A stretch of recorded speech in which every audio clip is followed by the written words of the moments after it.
देखिए, अफस्पा कौन लाया? अफस्पा कांग्रेस लाई। अफस्पा कांग्रेस इसलिए लाई क्योंकि कांग्रेस ने यहाँ पर आतंकवाद को बढ़ावा दिया था। ये 3 परिवारों की राजनीति ने जम्मू कश्मीर का बहुत नुकसान किया। 3 परिवारों के कारण अलगाववाद, नक्सलवाद यहाँ पे फैला रहा। 3 परिवारों के कारण यहाँ पर ये पथराव की घटनाएं हुई और जम्मू कश्मीर स्वर्ग की बजाय नरक जैसे हालात यहाँ पर खड़े कर दिए गए। आज मैं कहना चाहता हूँ, अफस्पा इसलिए था कि हमारे फौजियों को मुकदमे नहीं लड़ने पड़े, मिलिटेंट से लड़े।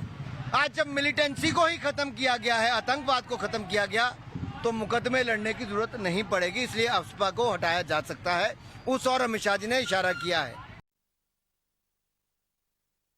Times Network caught up with the citizens of Jammu and Kashmir. They are applauding the likelihood of AFSPA's removal. They see hope that this will pave the way for tourism and development to flourish. They also hit out the earlier governments over the lack of action. कि ये कश्मीरियों की demand ही थी कि ये यहाँ से हट जाए ताकि हम नींद आराम से करें। और दूसरा कि सभी पॉलिटिकल पार्टी वो हमेशा ये कश्मीरी को बेवकूफ़ बना रहे थे कि ये चीज़ हम हटाएंगे, कल हटाएंगे, परसों हटाएंगे। लेकिन एक चीज़ तो आज एक क्रेडिट अमित शाह साहब को तो जाता है कि उसने ये स्टेटमेंट देके कश्मीरियों का दिल जीत लिया है। जब से ये ऑर्डर निकला है तब से सब लोग खुश हो गए हैं, क्योंकि आपको पता है यहाँ पर कैसे हालात थे। यहाँ पर कोई बाहर नहीं निकल सकता था।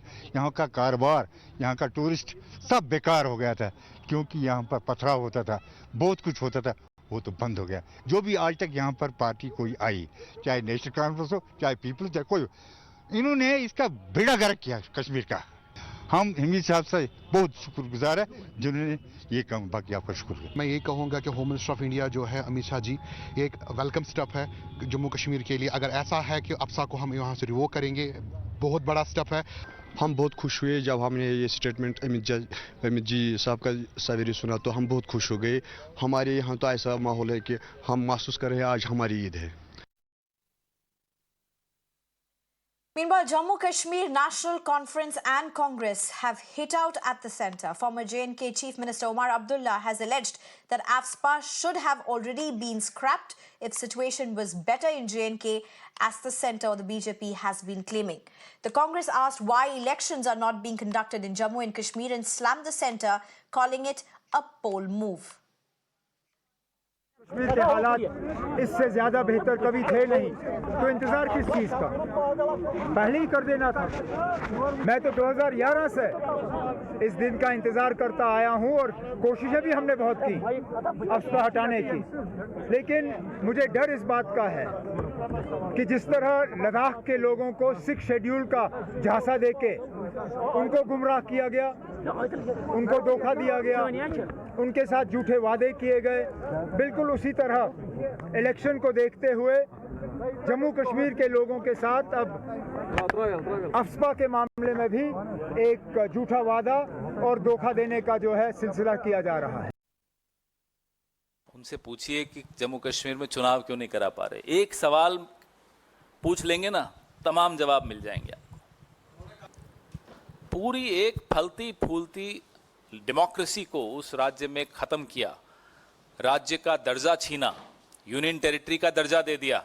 लद्दाख में आज सोनम वांगचुक का अनशन खत्म हो रहा है। 21 दिन का उस तथ्य सामने है आपके।